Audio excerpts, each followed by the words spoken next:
So I have a little bit of a warm spot in my heart, I'll be honest. How do you plan to stop the ban on TikTok next month? We'll take a look at TikTok. You know, I have a warm spot in my heart for TikTok because I won youth by 34 points. There are those that say that TikTok had something to do with that. Now, Joe Rogan did. Some of the other people that were recommended by my son Barron, he knew names. I said, who is that? Tell me, who's that? Dad, you gotta be kidding. I can't believe you don't know. And I did those interviews, and it was actually sort of cute. Do you want to know the truth? But we did them, and that had an impact. But TikTok had an impact, so we're taking a look at it.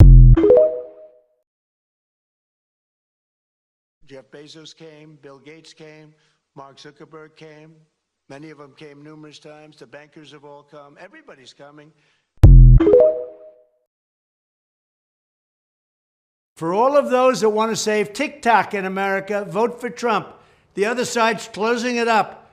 But I'm now a big star on TikTok.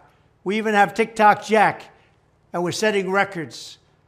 We're not doing anything with TikTok, but the other side's going to close it up. So if you like TikTok, go out and vote for Trump.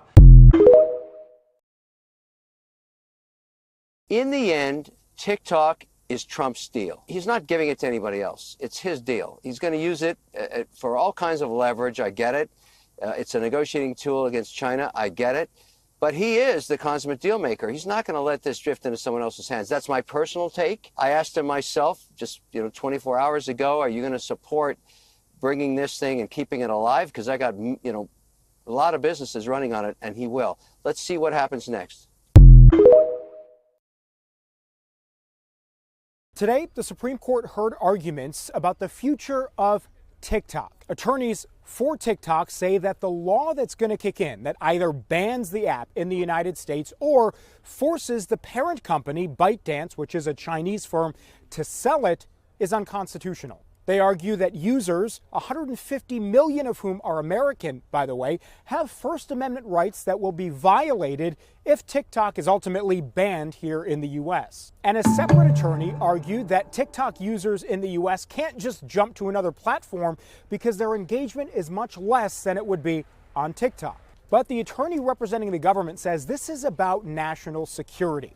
A Chinese company that is controlled by the communist government there can control the algorithms and therefore manipulate what American users see on the platform every day. In fact, the attorneys and lawmakers argue that China is already using the platform to further its geopolitical goals. Whatever the Supreme Court decides, it's going to have to move quickly. January 19th is the date in the law where TikTok is either going to be banned or the parent company ByteDance has to divest.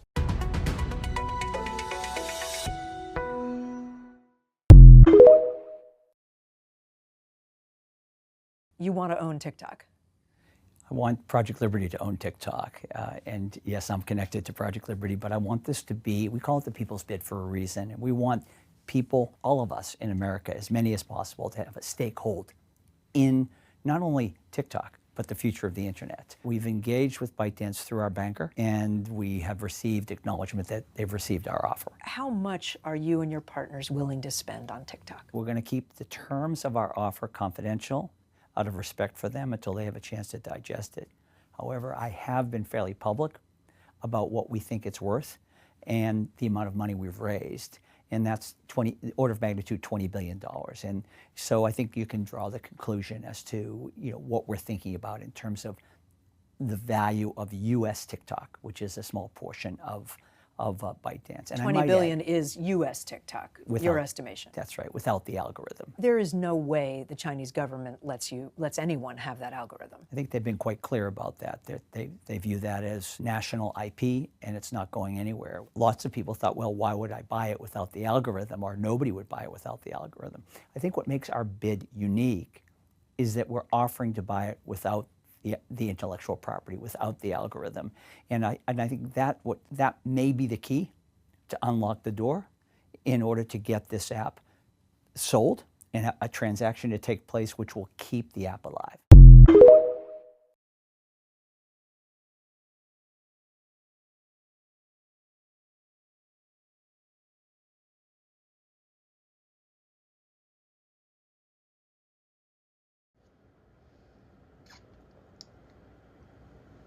I love you.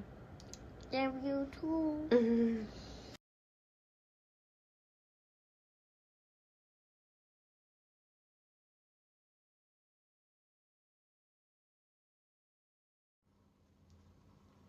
I love you. I love you.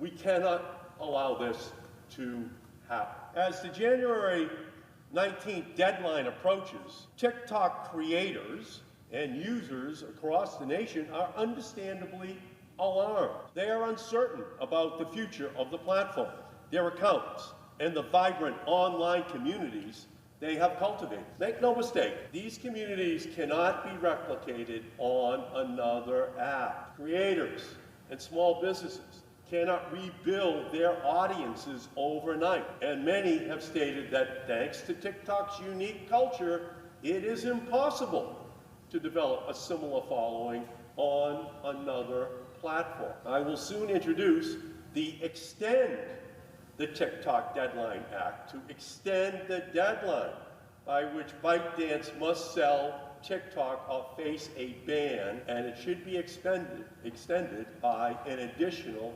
270 days. Now that my colleagues understand that the TikTok ban is real, we need time to have a deeper conversation about how to address the national security risks caused by ByteDance's ownership of TikTok. We need time to understand the ban's implications on TikTok's creators and users. We need time to consider alternative ideas. TikTok has its problems. Like every social media platform, TikTok poses a serious risk to the privacy and mental health of our young people. It's not just a TikTok issue.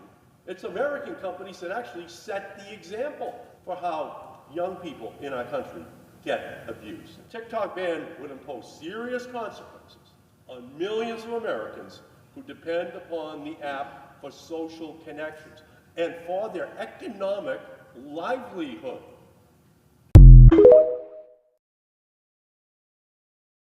TikTok will be banned unless it is sold, because it has become a tool for the Chinese to collect information and do surveillance and endanger our national security. Can you commit that you will enforce that law promptly and effectively? And I ask this question because President Trump's pick for your Solicitor General in the Department of Justice went to the United States Supreme Court arguing that the ban should be delayed. Will you commit to enforce that law on your first day when you are if you are confirmed? Senator, as I discussed with you during our meeting, that is pending litigation within the Department of Justice. Well, it's pending litigation, but will you enforce that law? I can't discuss pending litigation, but I will talk to all the career Well, again, prosecutors who are handling the case. Absolutely, Senator.